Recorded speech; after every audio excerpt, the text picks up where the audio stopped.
Okay, so welcome to my UK Global Talent Visa Endorsement webinar. This is the educational webinar, which I mentioned earlier. I run 2 a month, an educational webinar and an inspirational webinar. Today is the educational webinar where I will go through the stage 1 application process. I'll give you examples and tips. I'll also give you an e-gift sent via a newsletter tomorrow to thank you for coming and taking an hour of your time this afternoon, especially after work, which I know is really hard. So I've got an e-gift for you. I'll also demo my membership area. This membership area is just full of my resources, online resources, and there's lots of videos in there to explain certain parts of the process. So you'll be able to understand what is needed. There's also a Q&A at the end, so please do feel free to ask a question in the chat or the Q&A. I run 2 of these webinars. In my educational webinars, I run 2 in the day. So I had one this afternoon at 1 o'clock and then now at 5 o'clock. The reason is because I do get a lot of people from overseas, so this helps with the time difference, but it is the same webinar at 1 o'clock and 5 o'clock. So just a little bit about myself. My name is Michelle. I'm Australian Vietnamese. I'm the founder and CEO of Made with Glove. It's a UK wearable technology company designing heated gloves. And I'm also a consultant for the stage 1 endorsement process. I've been doing this for the past sort of 3-4 years because in 2016 I became a successful recipient and I received an endorsement for exceptional talent, and after that I became the Tech Nation Visa Ambassador. I was the ambassador for 2 years, where I helped other applicants like yourself with their applications, but what I mainly did was I shared my story, my journey, and how I got my endorsement for exceptional talent.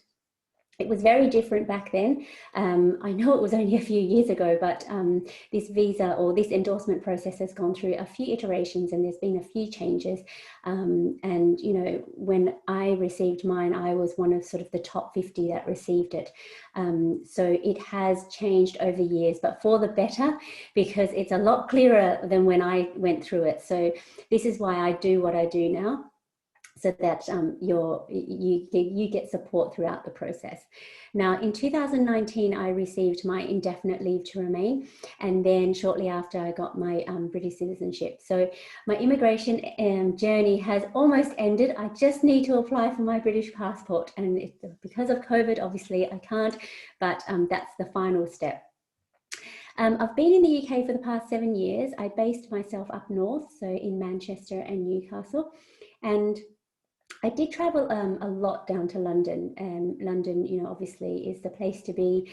I was there sort of every month where I was, you know, building my startup, and I also attended a lot of events, and I also ran a lot of events as well down in London. So I understand the tech ecosystem both in the north and the south.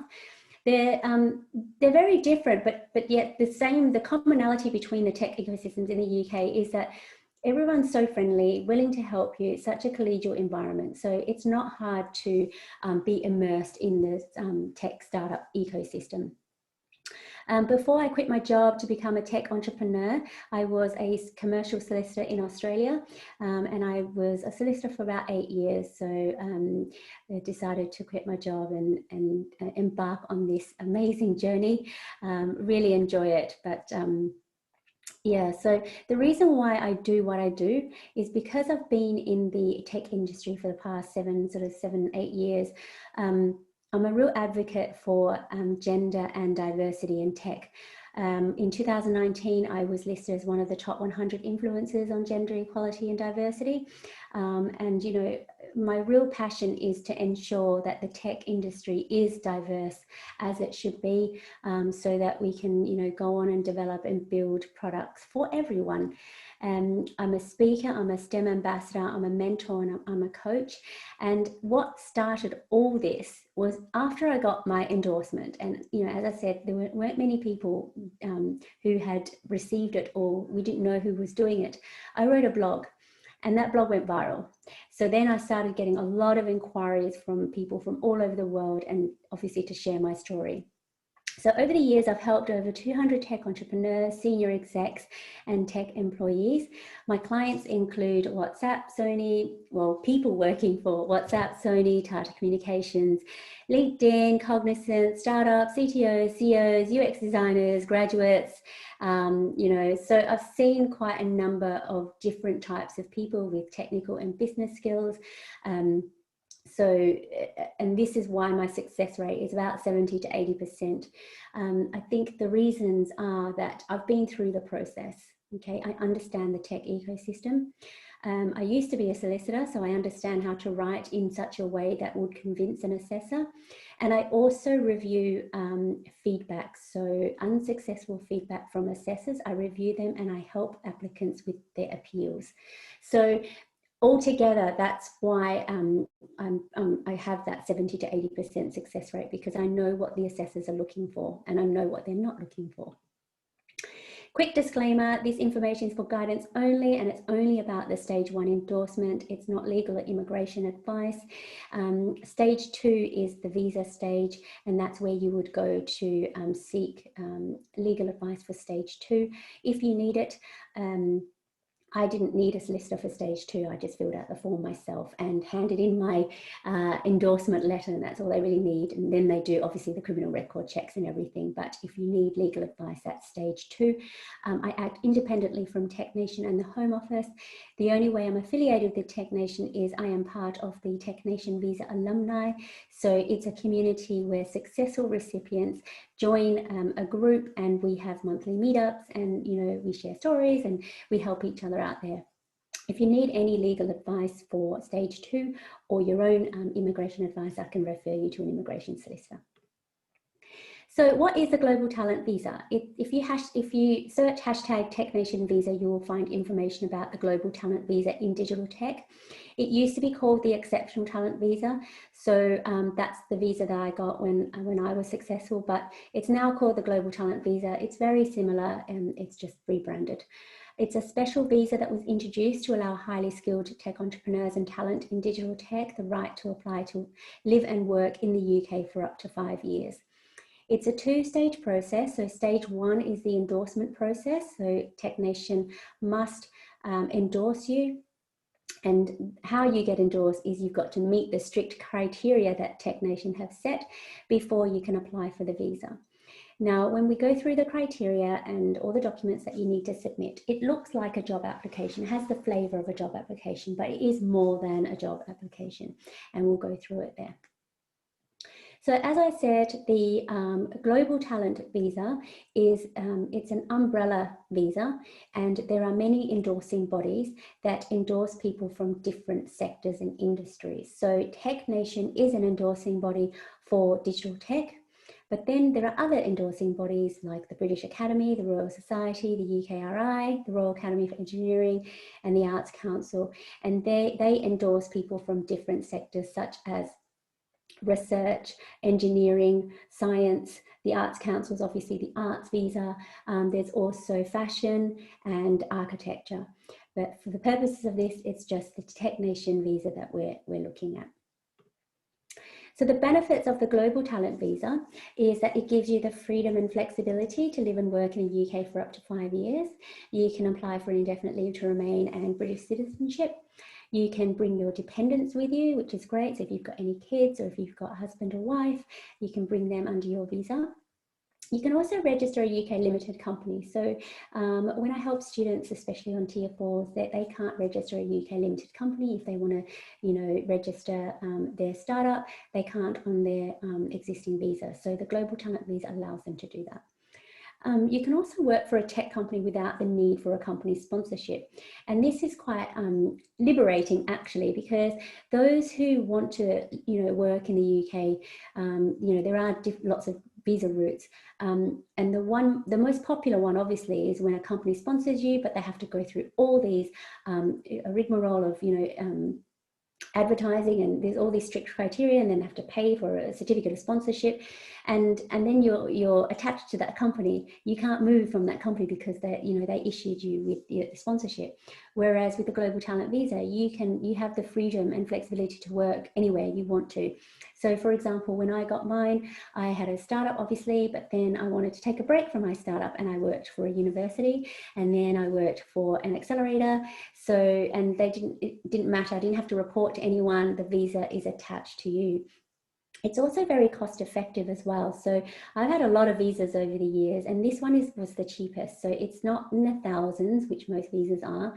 This is in the hundreds. So it's very good. And you can, if you don't get endorsed, you can resubmit, but you just have to pay that fee again. So that's the only thing about this particular visa. So with the requirements, there are 15 documents. You need to submit a CV, a personal statement, which I'd like to rather call it a professional statement, because you want to obviously talk about your professional achievements in the digital tech sector. And then you have to provide 3 letters of recommendation by 3 different experts from 3 different organizations. So that's a must. Everyone has to do that. And then when you look at the criteria, you need to provide 10 documents that sit against the criteria. And there's 6 criteria, of which you need to select 3 from, okay? And then that makes up your 15 documents. So with these stats, there are unlimited number of endorsements now. When I applied, there was only 200 endorsements available per year. So every April and every October, they opened up 100 endorsements for assessors to endorse applicants. So that was quite stressful, because you're like, oh no, will I get endorsed? There's only 200. Then over the years, they increased it, and they allowed the endorsing bodies. So how that umbrella picture where there were lots of different endorsing bodies. Altogether, they had 1,000 endorsements in a pot, which they could reach into if they went over their limit. So TechNation had 200 per year. If TechNation went over their 200, they can go into this 1,000 pot and take the endorsement numbers from that pot to endorse more applicants. But now it's unlimited. So, if you apply, you could potentially be endorsed without worrying about, the numbers that they have to endorse you. In 2017, there were 450 applications, not endorsed, but applications. In 2018, there was 650. 1920, there was over 950. And now more recently, there's been 550 applications this year. And this starts in April. So every April, the numbers tick over. So we're roughly halfway now. So it's pretty much on par with last year's. I thought COVID, there was a bit of a dip at the beginning, but now it's kind of leveled out now. So, people are still applying and people are still getting endorsed. The endorsement rate, however, is 50 to 60%. So, roughly 1 in 2 don't get endorsed. So that is a scary number. But, when I applied, the endorsement rate was higher, but I think the reason is because not many people knew about the Global Talent Visa. But now there's lots more people know about it. More people are applying. As you can see, the numbers, it's going up by a few hundred a year. So obviously, the higher the numbers, the higher the chance of a reduced rate of endorsements. Because this is a tech visa, obviously, people who are being endorsed have a tech background, but it's not to say that those with business skills won't be endorsed. Don't worry about that. These are just the numbers. So, if you're working in software development, AI, machine learning, fintech, enterprise, cloud sectors, those are the ones that are getting endorsed. But that's because of the stats. It's a majority of people. There's a 30-70 split for male, female applicants and successful applicants. And that's the same. That's been the same since I did it, because I'm very conscious about, supporting women in tech. As I said, I'm a huge advocate for gender equality and diversity. So, my drive is to help females and women in tech apply for the visa or for the endorsement. Hopefully that will come up at the end of this year or even next year. Date, January 2021, that's an interesting date. It's a date to remember because of Brexit, the EU will fall under normal immigration rules. At the moment, they can live and work in the UK, but come January, they need visas to be able to work in the UK. If they haven't applied for the EU settlement scheme, it means that they'll look for other ways to get in. So the Global Talent Visa is a way for them to get in, which means more competition.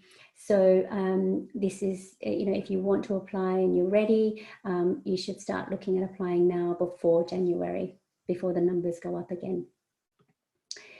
So application process, there are 2 stages. As I said, the first stage is the endorsement stage, second stage is the visa application stage.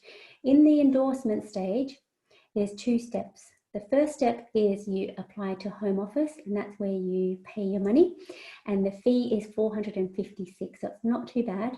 Once you pay your fee, then you go to TechNation portal, and that's where you upload all your documents online. So all 15 documents, you upload that online. It doesn't take too long. I mean, it can take anywhere between 45 minutes if you're sitting there from start to finish, or if you like to leave it and come back, it can take a few days, making sure that everything's ready to go, print it, check it, and so once you submit, you then wait, and it can take up to 8 weeks for a decision, and the decision comes from the Home Office.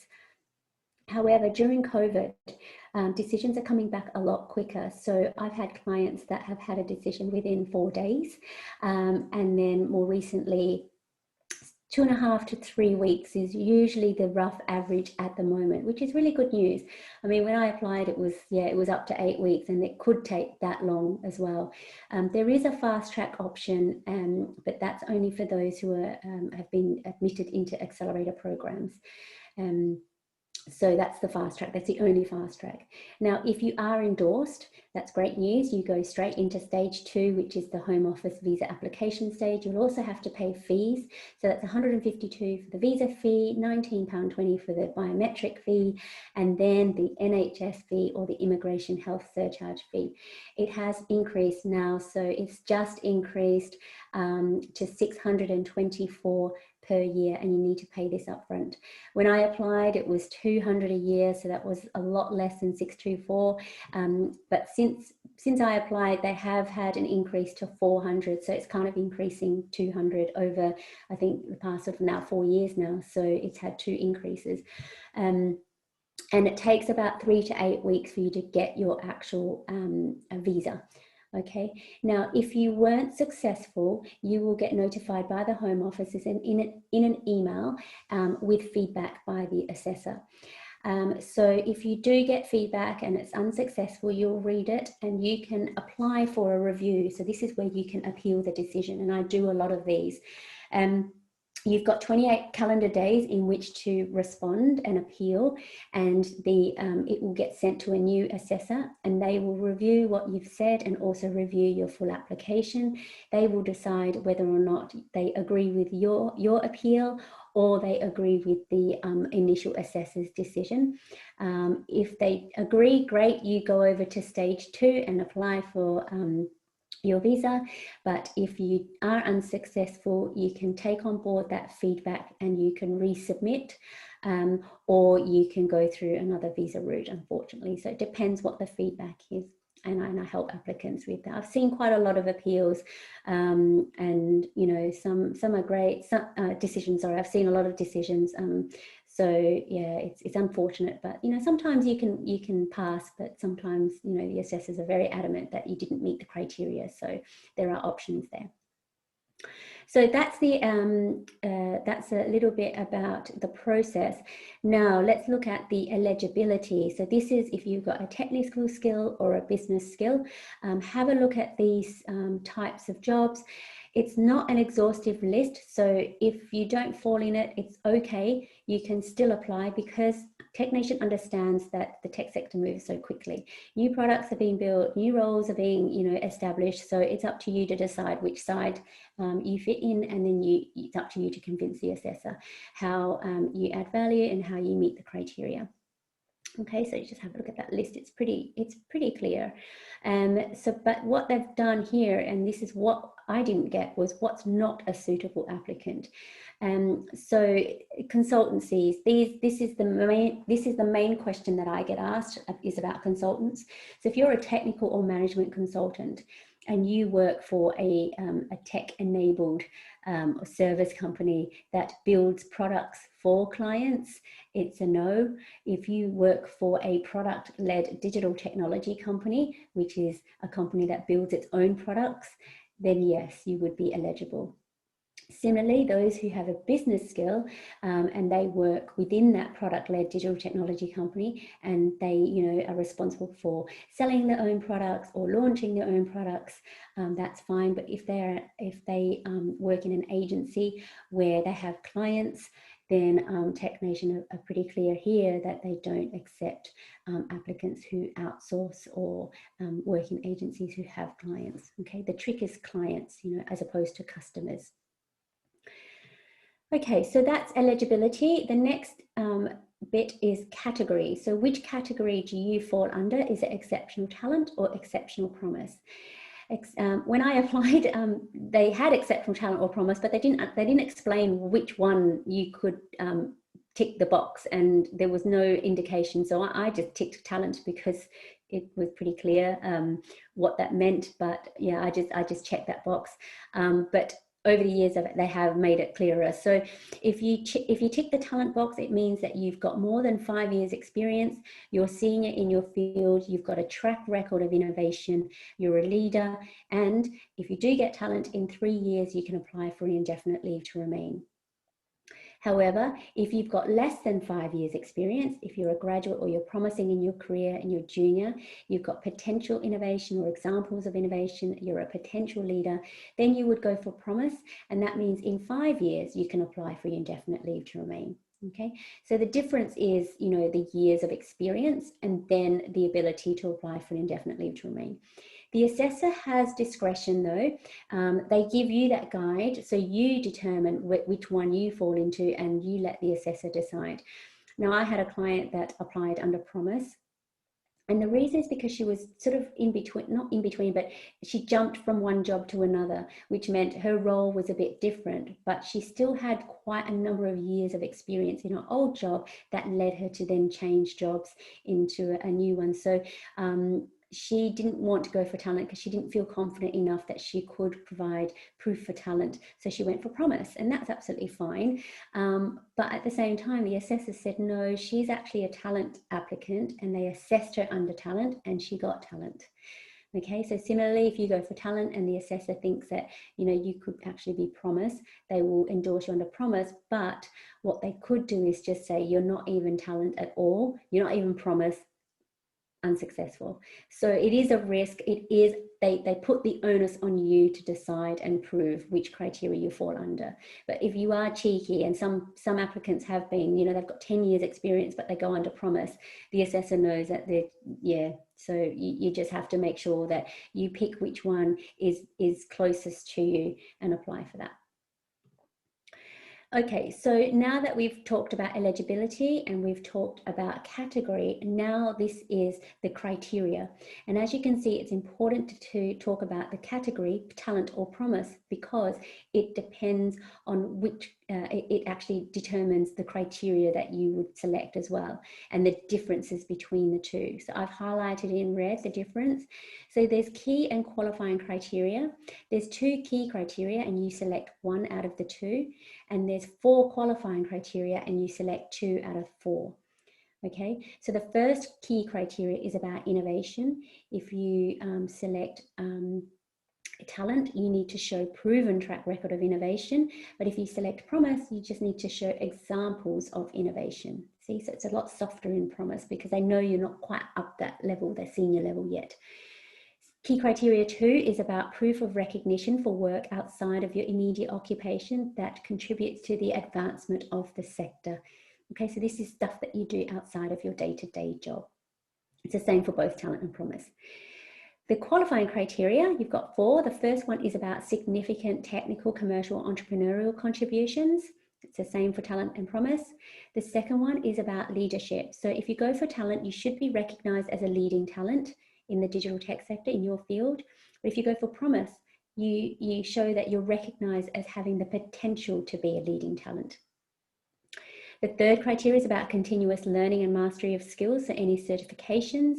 And the fourth one is about academic contributions.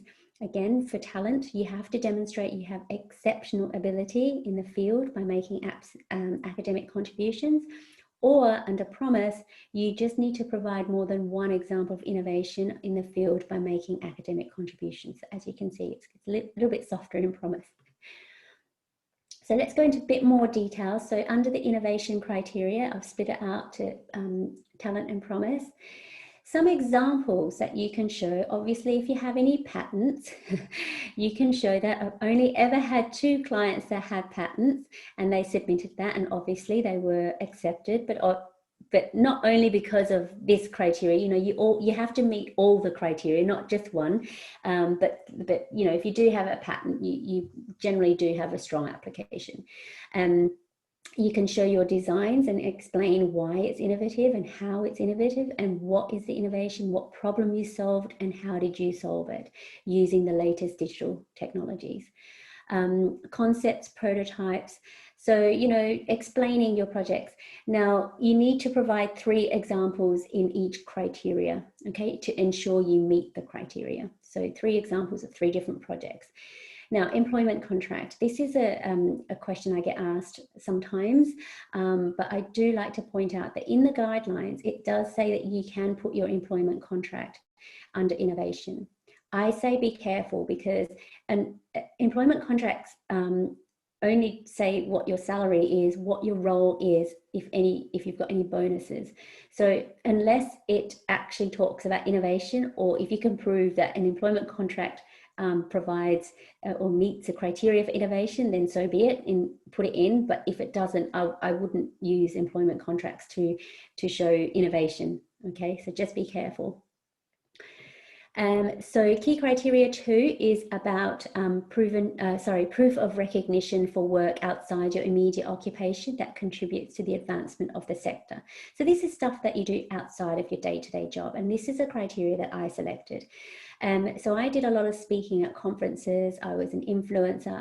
I built a community called Women of Wearables. You know, it was very successful. That's why I went down to London a lot. And I wrote articles. I was interviewed a lot, and I did some mentoring as well. So this is, you know, in addition to my day-to-day job as a startup tech entrepreneur, I went out and did loads of things for the community. Okay, so you would provide evidence such as those as well. This is very similar to qualifying criteria 2. So we'll go through that in a second. So there's 4 qualifying criteria. You need to select 2 out of 4. So the first one is about significant technical, commercial, entrepreneurial contributions. So that's about impact. The second one is about being recognized or potential to be a leading talent. The third one is about continuous learning or certifications or mastery of skills. And the fourth one is about academic contributions through research. Okay, so you only need to select 2 out of 4. This one's a difficult one, impact, only because I don't think applicants understand what do you provide as proof of impact, okay? So you can provide letters of support. That's a great one. You know, your manager or someone who's worked on a project with you can explain what your impact was, what your achievement, any growth, results, metrics. Metrics are huge. You know, you grew the company from X to X, you know, you sold, you know, these products, and this is what it did to the company. You changed the technical designs, and this is what it meant to the company. Okay, so anything to do with your technical designs, if you can show what it was like before and what it was like after you worked on it, then obviously there is a clear description about, you know, you made that impact, but you also have to prove it. You have to say why and how did you make that impact. Talk about without you, the project wouldn't have been as successful as it was.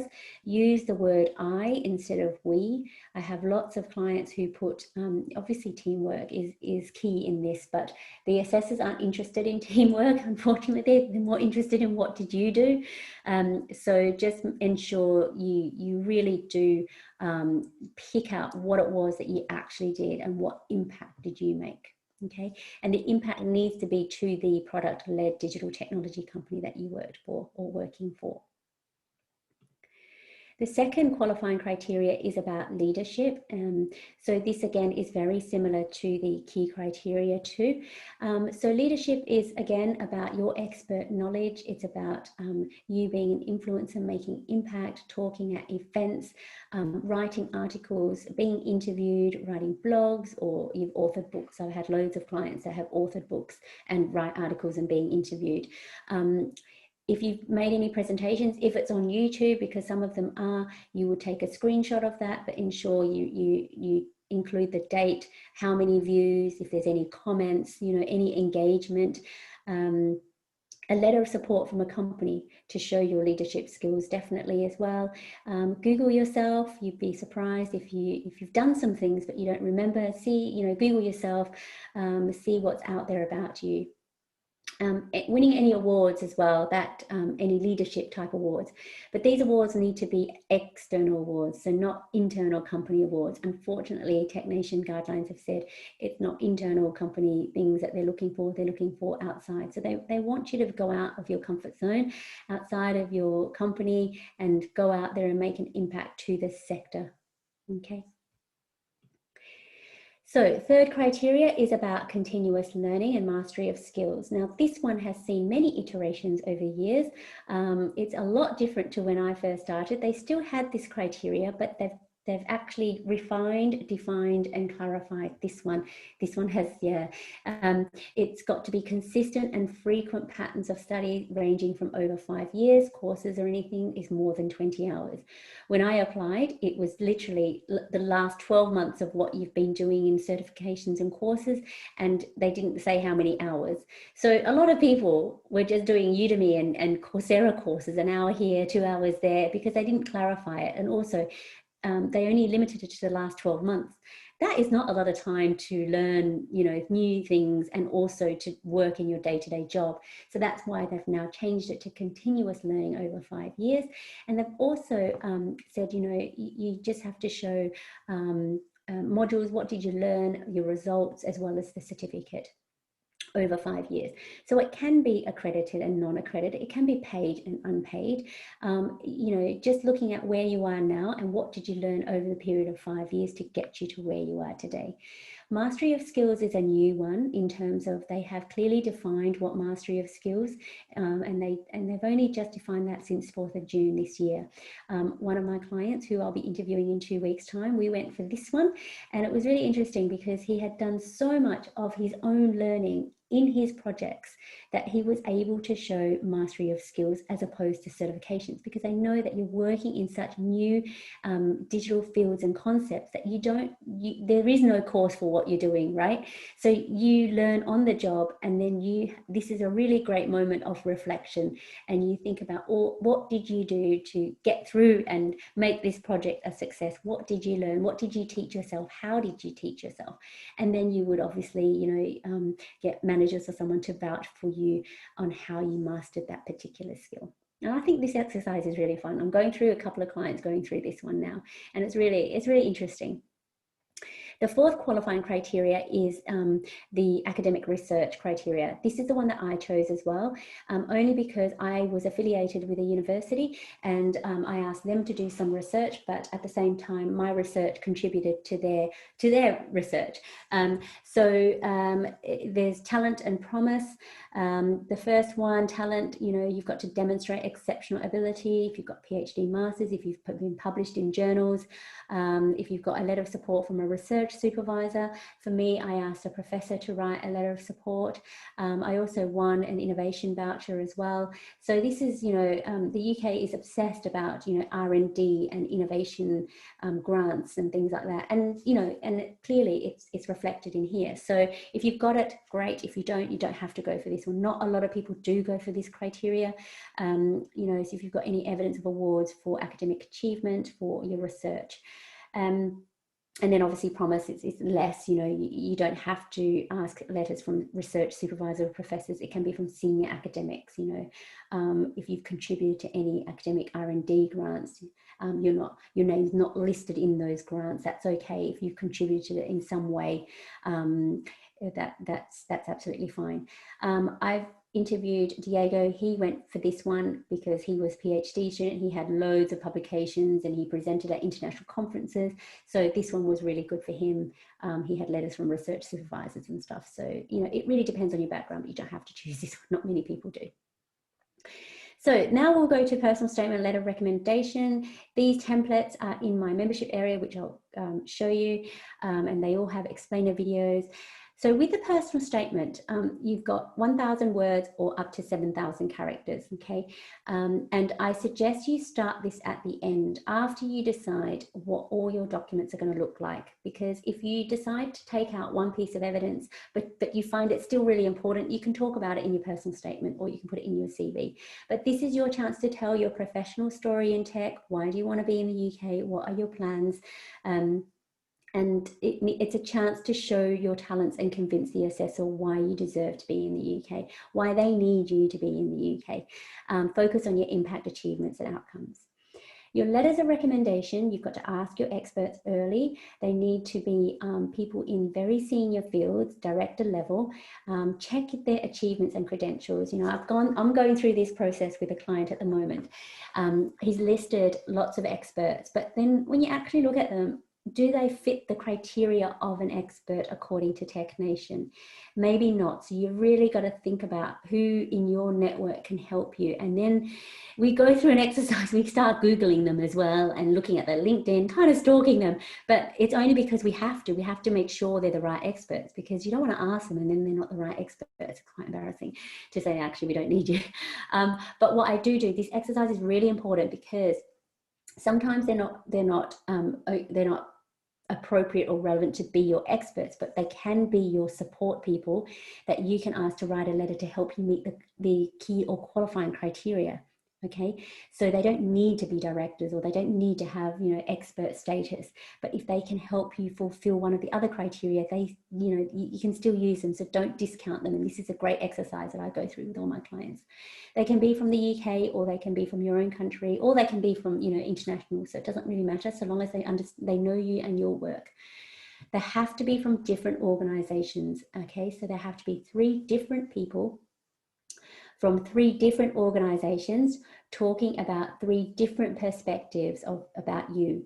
Okay, so the assessor doesn't want to read the same thing about you over and over again from 3 different experts. You know, try to be a bit creative and talk about other things, you know, so that it can help you build your story, because you've got 15 pieces of evidence, 15 documents, which you have to kind of let the assessor know about yourself. And it's pretty clear when you have different people talking about you, then it kind of gives them an understanding about you.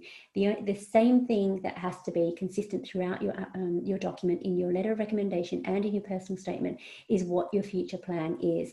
Okay, the assessor needs to be comforted to know that your future plans is consistent throughout. Okay, and all your experts support you in your future plans. And it's very similar to a letter of support as well. Okay, so the templates are there. So okay, so that's roughly it. My top tips. Again, check your eligibility. That's the very first thing. I'll go through this exercise with all my clients first. Are you a business or technical? Category next. Are you exceptional talent or promise?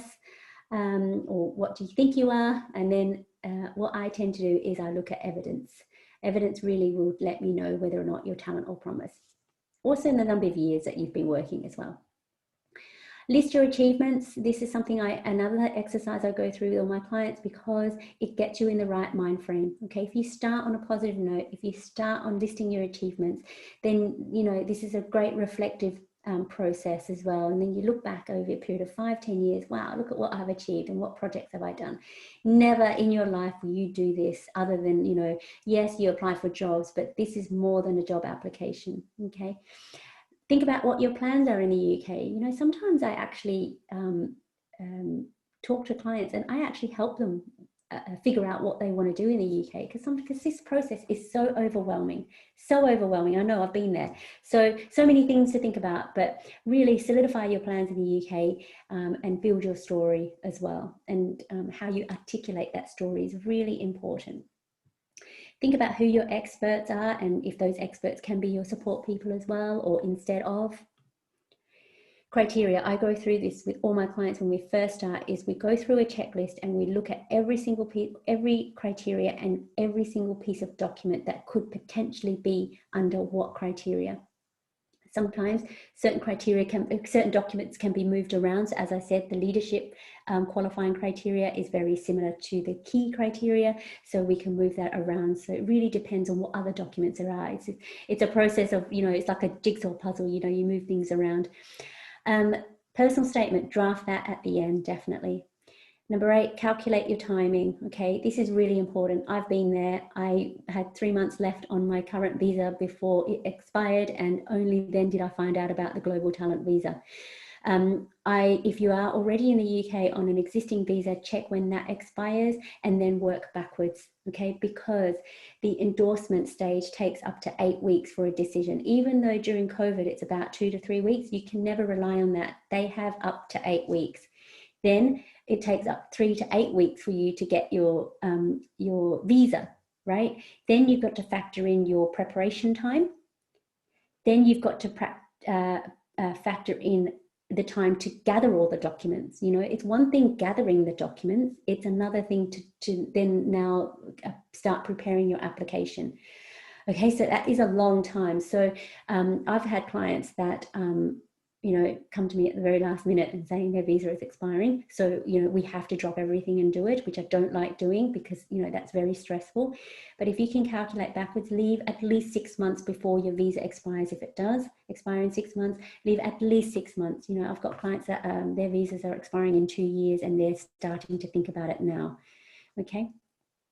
January 2021 Brexit, think about, you know, EU citizens are now going to start applying for the Global Talent Visa from January, or they can, so competition is going to be increased. So we're in October now. I'm fully booked in October, so if you need my help and you want to submit in December, please do contact me early so I can fit you in. I only accept 2 to 3 clients a month, and if I'm full, I'm full. I can't help you, I'm sorry. I'll try to, but please speak to me as early as you can. Finally, try not to stress. Support is here. I'm here. I didn't have anyone when I first started. I didn't have anyone to call on. I didn't know who got the visa as well or who'd been through the process. So I kind of had to figure it out on my own. You know, Tech Nation were great, but at the same time, you know, you have some niggling questions. Now there's so many blogs out there. There's so many successful applicants.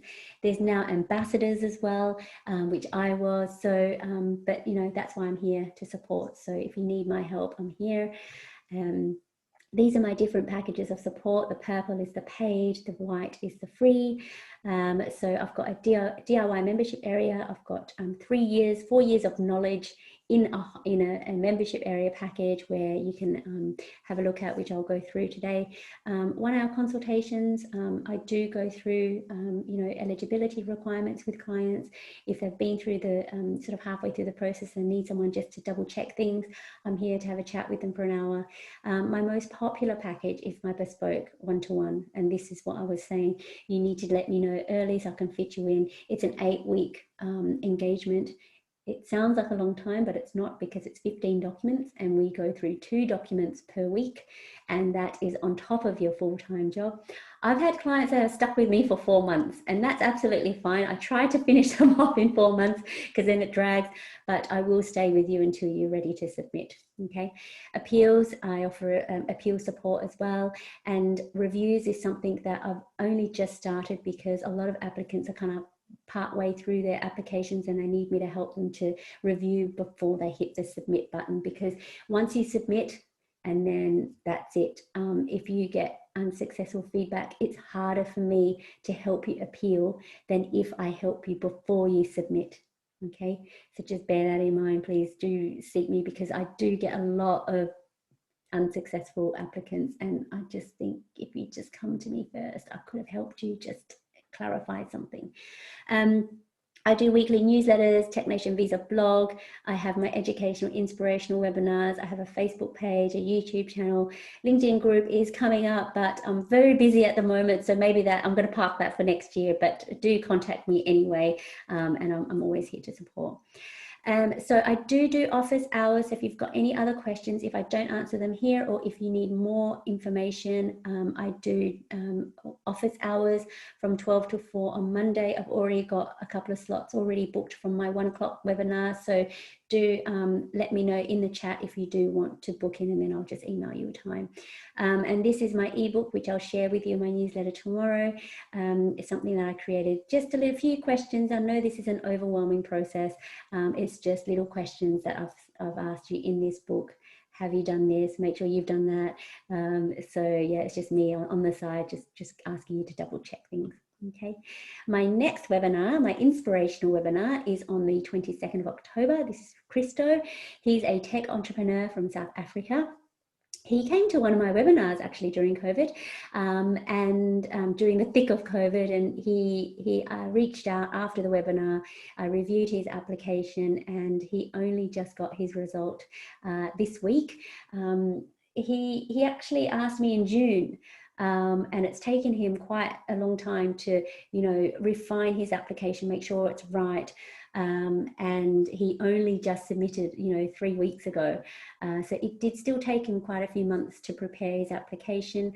And then in 2.5 weeks, he got his endorsement. So I'm really happy for Christo. He's agreed to come on the 22nd of October. So it's up on Eventbrite now already, but I will put it in my newsletter so you can start to book in and register, and you can ask him all these questions if you like. So what I'll do is, before I take questions, I can see there's lots of questions. What I'll do is I'll demo my membership area for you so you can see, because I know that it's a bit scary sometimes when you're buying things online, but that's okay, I understand. So this is why I do this. So as you can see, this is, once you purchase, you can then avail yourself to all my, I'm just going to close it so you can see. I opened this all for the last webinar at 1 o'clock. So here it's all structured in a way that you can read it, and you can see I do videos for everything, so that you can, understand better than, yes, I offer documents and everything, but I think explaining things is very helpful. I mean, I like people explaining things to me as well. I do like to read because I skim things, but watching presentations and webinars, it's a good learning experience. So this educational webinar is in here, but it's what I've just told you is the light version. I know it's still a lot of information, but I go through more things in here, and give you more tips and tricks and everything. So, and I've also split it up, so it's not just like a whole hour sitting down, so you can see that there. My personal statement, this has been really popular. So it's my personal statement explainer videos, and how you can go about writing it. There's letters of recommendation by experts, I help you do that in there as well. I go through a checklist, and I share with you my checklist so you can have that template as well, because it's very much a project management. Wording examples, because I used to be a solicitor, my strength is in drafting. And I draft, I used to draft lots of things, especially to judges, and making sure that, I present my client's case in the best light possible. So this wording examples explainer video, I have a lot of clients who give me content, which is what I ask everyone to do. Give me content so I can read it, so I know what it is that you're trying to say. Then we go through a Q&A, and then I make it sound better because you don't put in the information that you think that the assessor needs to read. So I know what they are looking for. So I will ask you specifically certain questions and make sure you include them. So I will go through that in all your documents. Okay, so these are just my examples of what types of things you would and how you would need to say it. Appeals, it's important that if you do get access to my web membership area, you look at appeals, because this is what you don't want. Okay, so this is usually for, I've got a separate appeals section as well, membership area, but that's only when they've received an unsuccessful result. So they go through these slides, but I'm giving them to you here so that you can watch it and try to not have an unsuccessful result, and what you could not do to not get it. So it's all here. And then I've got interviews with successful recipients as well. So these are all my alumni friends. And then I've got my own application documents, which I've shared. I've not shared all of them, obviously, because of confidentiality, but I've shared some of them so you have an idea. So you can see it there. I've got more templates in there. If you've got awards and presentations, got a list of them. I give you a template for that. And then if you need to ask me questions, there's that there. So if you do take my bespoke package, I do provide access to this complimentary access. So this is, if you want to do it yourself, I've got a lot of clients who just purchase this and then that's it. They, I don't really see them, which is unfortunate, but if you do my bespoke package, you do have access to this complimentary access. So that's it. I have 10 minutes. Well, we've got a bit of time for questions. I can see there's a couple of questions in the chat, but if you do have questions, just stick them in and then I'll start answering them, if that's okay. I hope the webinar was useful. Let me know. I do enjoy reading any feedback, good or bad, because I can only improve, and this is a learning process as well. I only just started doing these webinars during COVID. As soon as COVID hit, I started doing webinars, and they've been so popular, and I wish I'd done it before. So just let me know what you think and what else I can include in there. Right, first question. If you apply for a review, can you reapply to the regular route? I don't know what you mean by regular route, but if you do apply for a review, what you do is there's a special email that you email, and there's a special form, and what you do is you complete that form and then you send it to a special email address, and then they will review your application that way. Okay. There is no fee for a review if you appeal, so that's great. So depending on what the feedback is, I do encourage most applicants to appeal, if only to get more feedback, obviously, and to state your case. But some clients, they've come to me and I just say, look, there's a 10% chance of you actually it's going to be overturned. It's clear that you didn't meet that criteria. So let's focus, instead of appealing, because it's 28 calendar days to appeal, 28 calendar days to respond. Let's just use that time, especially those who are on visas that are expiring. We divert and we use that feedback to resubmit. And I did that twice last year for 2 clients that did it by themselves, and their visas were expiring, and I said, let's not even appeal, let's just resubmit, and both of them got through. So very stressful, but I got them through. Who can recommend as in recommendation letters? So you need to pick experts in your field.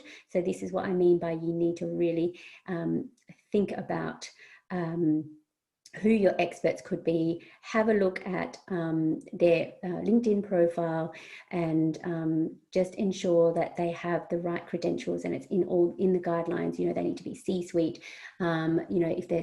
If they're on committees, if they're on boards, if they speak at events, someone who you think is an expert. It's not someone who just works in their job. Yes, they kind of are an expert in that way, but in Technation's eyes, they need to be a bit more than that. Naresh, you're asking about clients. So as I said before, if you're a consultant and you have clients, so if you're building products for clients, then that's usually not working for a product-led digital technology company.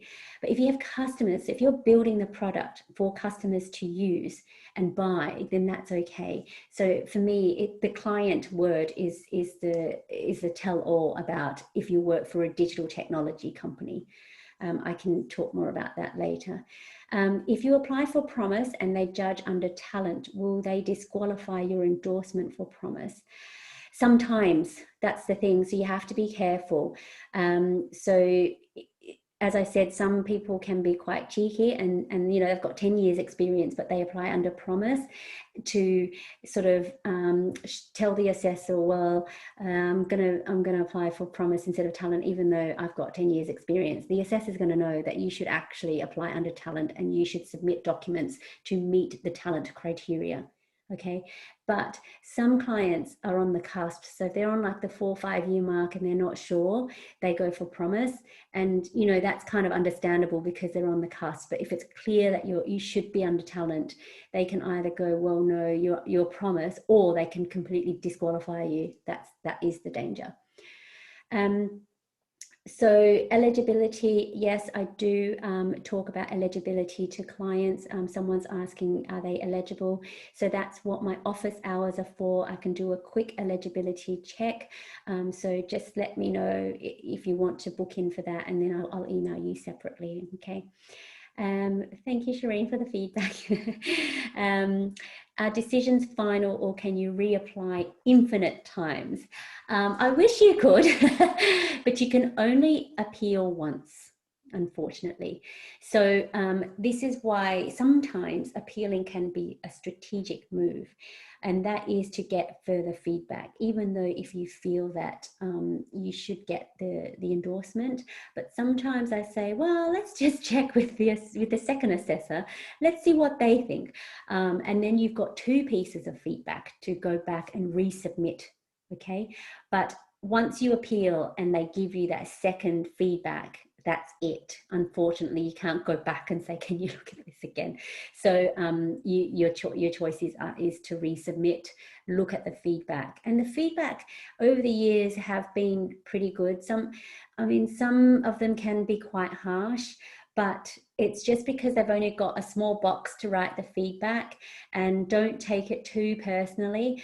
And this is where I come in and I'll go, okay, let's just take the emotions out of it. Let's just look at your application, and I'll try to be objective and let you know what I think, and then let you decide, do you want to appeal, or shall we look at the feedback and let's take on board that feedback and resubmit. So, you know, when I talk to my clients who have been unsuccessful, it's very tricky balance, because it is so disappointing. And I know I can just imagine how you feel, because you've spent so long working on your application and the assessors just, you know, dismissed it or rejected it.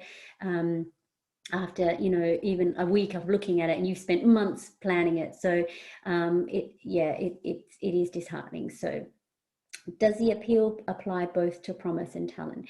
Yes, so it's the same process for talent and promise. So if you're unsuccessful, it doesn't matter which one you've applied for. So, and sometimes the assessor they give back feedback to say, you know, you should apply under talent, not promise. That's feedback, right? So the second time round, you have to apply under talent. You can reapply straight away. You know, you don't have to wait, but depending on the feedback, you may need some time to gather new evidence and new documents to resubmit. I had, there's a blog that I wrote about Haritu. He submitted 3 times before he got his endorsement. Poor guy, I felt so bad for him, but he did not give up, and he used the feedback every time to make his application better and better. So definitely read his blog. It's so inspiring. I said to him, do you want to give up? He's like, no, I'm not giving up. So, you know, even I was like, do you want, you know, and he was very, very good. He just did not give up, and he's amazing. So I caught up with him before COVID, and he's still going strong. He's still, you know, in between 2 cities. So yeah, he's still out there. So it's really good. So Mo, you're asking, if the feedback states that they are being judged for talent, what is the appeal for? Or does it mean a new application is required? Yeah, it depends on what else they've said. So they'll say, you know, we're judging you under talent because, you know, you should be under talent, and then they'll give you further feedback, hopefully. It really does depend. So if you've got some feedback, if you want me to have a look at it, I can. So if you want to give me more information, that'd be good. I'm going to go through the Q&A now. Okay, if you are endorsed, how long can you wait before applying for a visa? Your endorsement is valid for 3 months. Okay, so you've got 3 months to apply for your visa. If you apply for, okay, yeah, I've answered that question. What is the age distribution? Well, someone did ask me, does age matter? No, it doesn't matter. But obviously, if you are going under talent, hopefully you're a bit older. because you've got more years of experience under you. So that's why for Promise, a lot of graduates, juniors, but it's not to say if you've changed careers. So, you know, for example, I was a lawyer and I went into the tech industry, but I'm a lot older. So, you know, I could have gone for Promise. Yeah. If I were to do my application again, I would probably, I mean, if I was 5 years, less than 5 years experience, then yeah, I would go for Promise, because it's clear that they're saying if you're less than 5 years. But it's not really your age, it's your skill and your expertise and how long you've been working in the tech industry. So yeah, age doesn't really matter. Okay, so yeah, so someone's asking, will you have success if you work in a technology division of a non-exclusively tech company? So if you work for a vehicle company who has a technology division, is that valid? It depends what you do. Do you feel that you're working for a product-led digital technology company? What does that vehicle company do? And what do you do to help it help its customers? So it really does depend. So if you want to have a chat with me, we can work out what evidence you can present to fulfill the criteria that you select. But yeah, it depends. I'm sorry. So I just want to, okay, UX. Yep. Yeah, that should be fine. It depends how and what evidence you're going to select and how you improved them. So Tatiana, the woman that I interviewed last week, she did some UX design for a car subscription company.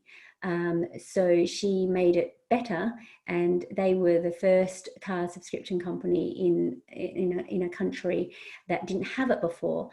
So she used that example, and yes, that was absolutely fine. And she increased their revenue. She worked on their website. She made it better, and she reduced their bounce rate. So yeah, that's how we presented her evidence. So that's fine. So does anyone have any more questions? We are a little bit over time, but I did leave a few, 15 minutes for questions, because I do get asked a lot of questions in my webinars. I hope I have answered everyone's questions, and if you want to book in a 15-minute chat with me, please do for Monday. As I said, I've got a couple already who have booked, and I feel like on Mondays from 12 to 4, it's like a doctor's surgery where there's virtually people are waiting to get into my meeting room, so I have to finish the call and start the next call. So please do book in with me if you've got any questions. Any more? How do you book? Yeah, Mo, if you want me to, I'll just email you now that I know that you want to book. So if anyone says, yeah, just say yes, I want to book, and then I'll email you, because I get a printout of your questions and this chat. So perfect. Thank you for that. Has anyone got any other questions? Okay, I've got one question here. Yeah, so consulting, can you say more about the difference between customers and clients when it comes to consulting? I work for a consulting firm, and we provide training and strategy advising. So let me think about this. What product is it that you're providing, first and foremost? Is it a digital tech product? Because it has to be digital tech related. And what new digital fields or concepts is it? Those are the questions. We can have a separate chat about that, because I'm just, yeah, training potentially, but it depends. What are you developing any products for your potential clients or customers? I do have a client now that's doing something like that, but they're developing platforms using AI as well in developing those platforms, but it's their own platforms so that customers can use it. So that's different. It's quite innovative. So if you want to book in a slot with me, I will definitely, let's tease it out a bit so I can get a bit more understanding. Business analyst role. Does that qualify as experience in building the product? So that would go under probably a business skill. So you would have to explain how it is that you helped in building, launching, growing the company, growing the product-led digital technology company. What part did you play? Again, this is the assessor leaving it up to you to prove your case. I know it's really hard, and this is where you have to kind of fit their criteria, but also be true to what role you played, but explain it in a way that they would understand that how you've met the guidelines. And that's really that's the tricky bit. So I can definitely talk to you some more about that if you want to. I know it's really hard. I need more information sometimes, but thank you for your questions. Continuous learning, 5 years, how many training is required at a minimum? So if you select continuous learning, and a lot of my technical clients select that, my business clients do as well. As I said, you have to select 3 criteria, and that 3 criteria needs to make up 10 documents, and that's 3 pages each per document. With continuous learning, you can be clever in that you can put 2 certificates in the 1 document, which means you can put 6 certificates in 3 documents. So, you know, you can do 1.5 pages for 1 certificate, 1.5 pages for the second. This is what some of my clients have done because they've got so many certificates. I've got one client that's got 20 certificates and he wants to put everything in. And I'm like, no, you can only put maximum 3 pieces of evidence. Okay, you can put 2 certificates in the 1 document if you want to, but any more than that, you're not going to be able to provide the information they need. It needs to be the certificate. They need to show the date. You need to show what modules you did, and what score, what results you had. So, you know, you can't do it. You can try to do it in 1 page, but you probably need a bit more space to prove that, because you have to meet the criteria. Okay, so and it is over the course of 5 years. So I would prefer my clients to get a number of certificates over a period of 5 years. And this is something that TechNation realized, that when I applied, it was the last 12 months. So that's why everyone was just doing courses in the lead up to submitting, and that didn't seem right. So that's why they said over a period of 5 years, because assessors know that when you're just about to submit, and if you've got things that are just right, you know, dated right before submission, they're going to see that you did this for the purposes of the endorsement. Okay, but that's why they've said continuous learning is over a period of 5 years. So start with 5 years ago or 4 years ago, and then build it up to, you know, last year or this year, or, you know, during COVID, everyone's doing courses now. So it's okay to put in a couple of certificates now during COVID, but also show continuous learning over a period of 5 years. I hope that helps. Great. So yeah, 3 or 4 courses, it's sufficient. I mean, you know, with my clients that have 20 certificates and they just keep doing more and more, I'm like, it's okay. You know, 3 or 4, it's enough. Okay, a lot of people who do go under this criteria, they do meet it, but don't forget you've got 2 other criteria that you need to meet. So don't worry too much about this one. You know, it's easy to provide certificates like you've done it, that's it. Whereas, you know, your other criteria, your innovation criteria, your impact criteria, that requires a lot more of your time and energy into spending. Okay. Because I don't want you to burn out. It's a lot, and a lot of my clients do burn out sort of, you know, halfway through. They get really tired. So that's why I have to gauge their work schedule, and also, okay, let's pick a criteria that's easy. If you've got a lot on at work, you're not going to want to do innovation or impact criteria. You're going to want to do the continuous learning criteria. But then when your project's done, let's then work on the harder criteria. Okay, so it's a balancing game, and And this is what I go through with my clients. And, you know, let me take some of the weight off your shoulders. You don't have to do this at this time. I will help manage that for you. And, you know, it's very helpful. And yeah, I do develop a really good relationship with all my clients. My office hours are completely free. It's 15 minutes of my time. So, you know, if it's something that I do for the community. I love doing what I do. And if it's just asking questions, I'm happy to answer them. You know, 15 minutes is absolutely fine. But if it's a lot more than that, then obviously that's when it goes into my one hour consults, because if I do, you know, I have other clients, you know, I have actually clients that I have to work with. So this is my little bit for the community. I'll answer any questions. But then if it goes any further, then that would be my paid consultancy. So I hope that's okay. I hope I answered your question. But yeah, yesterday I had a call from India.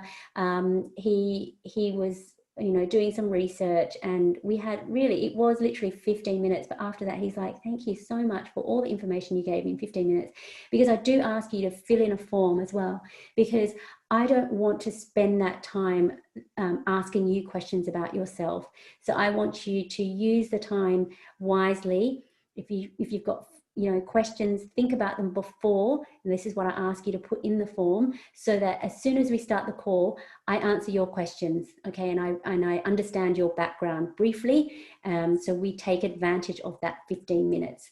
And then the client, the person in India went away so happy, because, you know, I spent 15 minutes answering all these questions, gave him as much detail as possible in 15 minutes, and he's good to go now. He's off. So yeah, that's why I do what I do. Excellent. Okay, so I hope I've answered all your questions.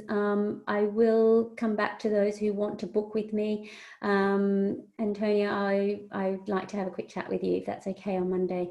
So I'll send you an email. So yeah, I think I've answered everyone. So yeah, excellent. Right, so hang on. Yeah, okay, thanks, Sydney. I'll email you. Great, thank you. Perfect. So I'm really pleased about today. It's been a while since I've done this particular webinar. I did skip it last month, but as I said, I was focused on inspirational webinar last month. I just bear in mind there is only I work a month in advance, but there's October, November, December, so 3 months to Christmas. I'm very busy leading up to Christmas. I don't know why. I think people just want to get things done, but also now this year is actually going to be quite particularly busy because of the Brexit and January. I've only got a few slots left, and I'm fully booked in October. So I'm only taking now a couple of clients for November that will take me to the end of the year. So please do book in with me if you do need the one-to-one bespoke, or ask me if you want me to review. Book in early so I can put you in and prioritize you, because if I can't help you, I'd feel really bad. But I want to help everyone, but I also have to manage my clients as well. So please do let me know. But other than that, thank you so much for sticking around. I know there's yeah, a lot of you have just stuck around, so it's really nice. No one dropped off. Thank you, Stacey. I will email you. Excellent. So you guys have a really good evening if you're in the UK. And thank you so much. And I will send you out a newsletter tomorrow and give you more information and book in for my next webinar. Thank you so much. Bye.